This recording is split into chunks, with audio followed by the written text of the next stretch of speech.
Bolehkah gel yang dimasukkan ke dalam faraj menghilangkan HPV? Ada doktor yang kata ya, ada juga yang masih tidak yakin. Seorang pesakit datang berjumpa saya baru-baru ini. Dia baru saja menerima keputusan HPV positif. Sudah tentu dia risau. Dia telah menghabiskan berjam-jam mencari maklumat di internet. Kemudian, dia menunjukkan kepada saya satu tube Papillocare.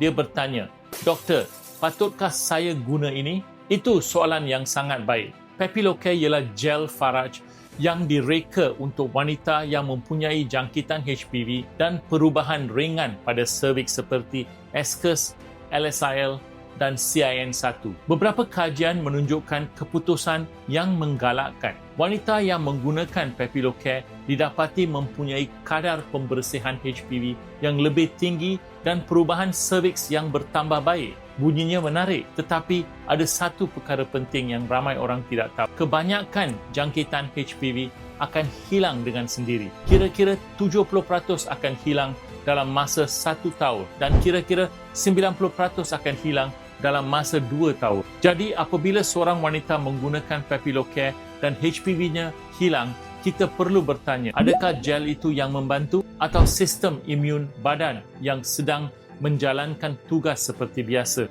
Jadi apabila seorang wanita menggunakan Papillocare dan HPV-nya hilang, kita perlu bertanya, adakah gel itu yang membantu atau sistem imun badan yang sedang menjalankan tugas seperti biasa? Jawapan yang jujur ialah kita masih belum tahu dengan pasti. Pandangan saya begini, Papillocare mungkin membantu setengah wanita. Ia mungkin membantu proses pemulihan cervix. Ia mungkin memperbaiki persekitaran cervix dan mungkin membantu setengah wanita membersihkan HPV dengan lebih cepat. Tetapi ia bukan ubat ajaib. Ia bukan ubat antivirus dan ia bukan pengganti kepada pemeriksaan susulan yang betul. Jika kamu mempunyai perubahan yang lebih serius seperti CIN2 atau CIN3, kamu mesti memerlukan penilaian dan rawatan yang sesuai. Jadi apa nasihat saya kepada pesakit? Jika kamu mempunyai HPV dengan perubahan ringan pada cervix, Papillocare ialah satu pilihan yang munasabah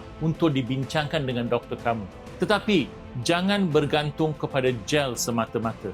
Perkara yang paling penting masih pemeriksaan berkala dan susulan yang teratur. Kerana HPV adalah sangat biasa. Kebanyakan jangkitan akan hilang sendiri. Tetapi wanita yang akhirnya mendapat kanser cervix selalunya ialah mereka yang tidak hadir untuk pemeriksaan susulan. Sebab itu, saringan menyelamatkan nyawa. Jika kamu ingin mengetahui lebih lanjut tentang HPV, pap smear, kesuburan dan kesihatan wanita, layari melekafertility.com. Kamu boleh bertanya kepada pembantu AI saya, Ask Dr. Selva. Dia tersedia 24 jam sehari untuk menjawab soalan kamu.